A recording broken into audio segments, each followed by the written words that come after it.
1. The Russian troops were passing through Moscow from 2 o'clock at night till 2 in the afternoon and bore away with them the wounded and the last of the inhabitants who were leaving.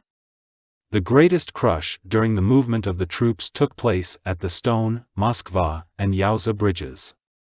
While the troops, dividing into 2 parts when passing around the Kremlin, were thronging the Moskva and the Stone bridges, a great many soldiers, taking advantage of the stoppage and congestion, turned back from the bridges and slipped stealthily and silently past the church of Vasili the Beatified and under the Borovitski gate, back up the hill to the Red Square where some instinct told them they could easily take things not belonging to them.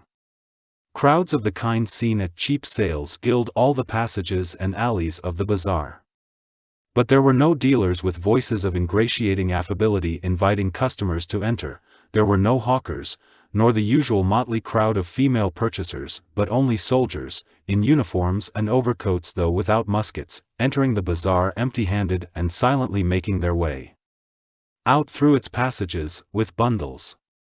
Tradesmen and their assistants, of whom there were but few, moved about among the soldiers, quite bewildered. They unlocked their shops and locked them up again, and themselves carried goods away with the help their assistants. On the square in front of the bazaar were drummers beating the muster call. But the roll of the drums did not make the looting soldiers run in the direction of the drum as formerly, but made them, on the contrary, run farther away. Among the soldiers in the shops and passages some men were to be seen in grey coats, with closely shaven heads. 2 officers, one with a scarf over his uniform and mounted on a lean, dark grey horse, the other in an overcoat and on foot, stood at the corner of Ilyinka Street, talking. A 3rd officer galloped up to them. The general orders them all to be driven out at once, without fail. This is outrageous. Half the men have dispersed. Where are you off to? Where? He shouted to 3 infantrymen without muskets who, holding up the skirts of their overcoats, were slipping past him into the bazaar passage. Stop, you rascals. But how are you going to stop them? Replied another officer. There is no getting them together. The army should push on before the rest bolt, that's all. How can one push on? They are stuck there, wedged on the bridge, and don't move. Shouldn't we put a cordon round to prevent the rest from running away?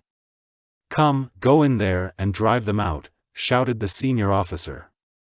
The officer in the scarf dismounted, called up a drummer, and went with him into the arcade. Some soldiers started running away in a group.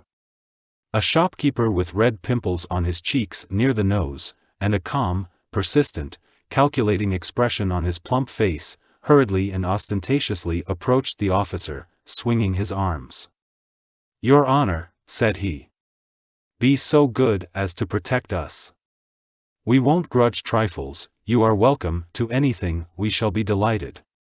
Pray, I'll fetch a piece of cloth at once for such an honorable gentleman, or even 2 pieces with pleasure. For we feel how it is, but what's all this, sheer robbery? If you please, could not guards be placed if only to let us close the shop?" Several shopkeepers crowded round the officer.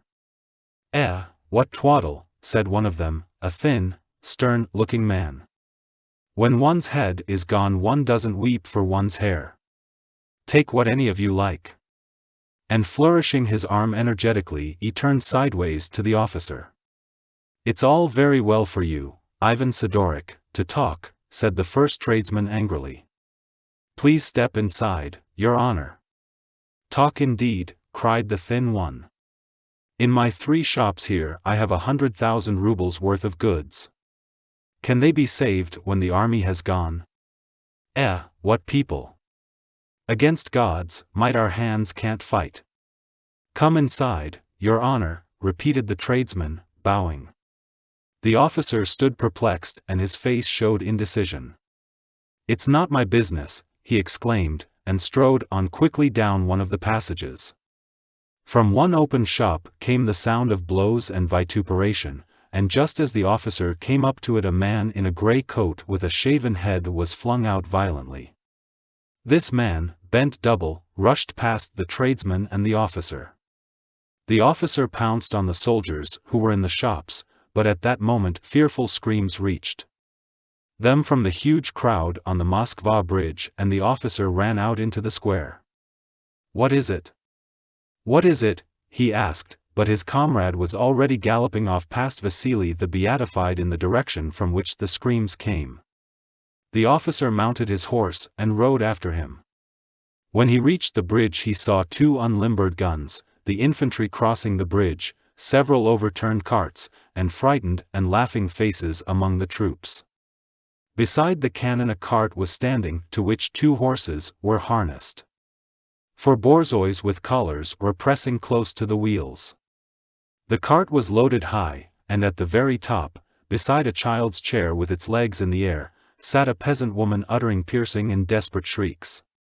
He was told by his fellow officers that the screams of the crowd and the shrieks of the woman were due to the fact that General Ermolov, coming up to the crowd and learning that soldiers were dispersing among the shops while crowds of civilians blocked the bridge, had ordered 2 guns to be unlimbered and made a show of firing at the bridge.